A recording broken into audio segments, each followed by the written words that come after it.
V sobotu 16. júna sa na Kamenickom letisku pod záštitou Zväzu modelárov Slovenska v spolupráci s letecko-modelárskym klubom Humenom uskutočnil 8. ročník letecko-modelárskej súťaže s názvom Memoriál Rudolfa Andogu. Ideálne počasie prilákalo pretekárov z rôznych kútov z východného Slovenska.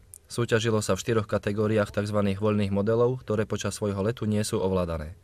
Úlohou pretekárov bolo dostať svoj model za pomoci šnúry, gumy alebo voľného hodu do čo najlepších podmienok na let. Potom to už ostalo len na poveternostných podmienkach a schopnosti modelu zotrvať čo najdlhšie v letovej fáze. V závislosti od kategórie sa lietalo buď na 5 alebo 10 kôl, kde súčet časov jednotlivých kôl každého súťažiaceho znamenal počet sekúnd, ktoré strávil jeho model vo vzduchu. Výsledný čas sa neskôr zaznamenával do tabuľky od najvyššieho súčtu až po najnižší v každej kategórii zvlášť. V kategórii F1H sa v žiakoch umiestnil na prvom mieste Erik Janiga z modelárskeho klubu Prešov. Z juniorov to bol Tomáš Kačur z Centra voľného času Dúha Humenné a u seniorov si najlepšie počínal Gabriel Hudák z modelárskeho klubu Prešov. V kategórii A3 sa v žiakoch stal víťazom Branislav Fiľakovský z modelárskeho klubu Prešov, u juniorov si prvenstvo vybojoval Matúš Kostolník z Centra voľného času Dúha Humenné a zo seniorov to bol Peter Štofik z modelárskeho klubu VSŽ Košice.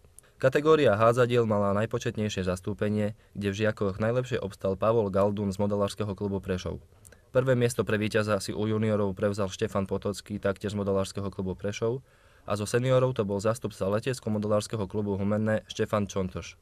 U žiakov v kategórii P30 si víťazstvo vylietala Zuzana Semanová z modelárskeho klubu Prešov a u seniorov sa na prvej priečke umiestnil Michal Hricinda z letecko-modelárskeho klubu Humenné.